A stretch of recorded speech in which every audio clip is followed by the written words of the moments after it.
அஸ்ஸலாமு hi friends. இன்றைக்கி ரொம்ப சிம்பிளான ரெசிபி என்னென்னு பார்த்தீங்கன்னா, முடக்கத்தான் கீரை சுரைக்காயை வச்சு தோசையும் சுரைக்காய் சட்னி தான் நம்ம செஞ்சுருக்கோம்.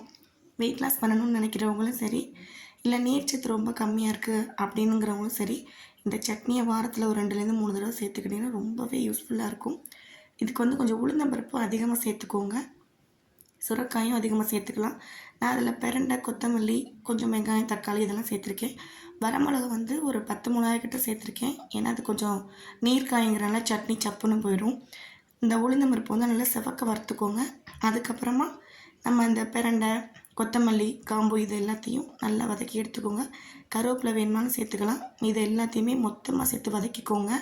இதில் உப்பு சேர்த்து நல்லா வதக்கிடுங்க.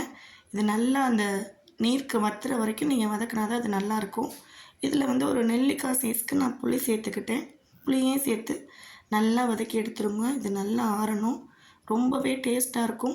நீங்கள் நார்மலாக செய்கிற சட்னியை விட இது உண்மையிலே டேஸ்ட் அட்டகாசமாக இருந்துச்சு. எந்தெந்த பசங்களாம் சுரக்காய் சாப்பிட மாட்டாங்களோ அவங்களுக்குலாம் இந்த மாதிரி செஞ்சு கொடுங்க.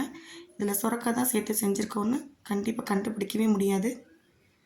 கால் வலி உள்ளவங்களும் இந்த மாதிரி முடக்கத்தங்கீரை, சுரக்காய் இது எல்லாத்தையும் நல்லா கழுவிட்டு மிக்ஸி ஜாரில் தண்ணி சேர்க்காமல் நைஸாக அரைச்சிட்டு நம்ம ஒரு 4 தோசை அளவுக்கு மாவில் இதை நல்லா கொஞ்சம் மிக்ஸ் பண்ணிடுங்க.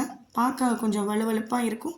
ஆனால் தோசையில் மிக்ஸ் பண்ணி ஊற்றும்போது தோசை ரொம்பவே கிறிஸ்பியாக இருக்கும், டேஸ்ட்டாகவும் இருக்கும். கண்டுபிடிக்கவே முடியாது. இப்போ பசங்க நிறையா பேர் ஸ்போர்ட்ஸில் இருக்கிறனால இந்த மாதிரி நீங்கள் கொடுத்துட்டு வந்தீங்கன்னா பசங்களுக்கும் கொஞ்சம் கால் வலி இல்லாமல் இருக்கும். வயசானவங்க எல்லாருமே சாப்பிட்லாம். ரொம்பவும் ஹெல்த்தியாக இருக்கும். இந்த மாதிரி இங்கே வாரத்தில் ஒரு முறை தோசையும் சேர்த்துக்கிட்டு சட்னி சேர்த்திங்கன்னா ரொம்பவே ஹெல்த்தியாக இருக்கும். கண்டிப்பாக நீங்களும் ட்ரை பண்ணி பாருங்கள். டேஸ்ட்டு உண்மையிலே அட்டகாசமாக இருந்துச்சு. இந்த வீடியோ பிடிச்சிருந்தால் லைக் பண்ணுங்கள், ஷேர் பண்ணுங்கள், சப்ஸ்கிரைப் பண்ணுங்கள். தேங்க்ஸ் ஃபார் வாட்சிங்.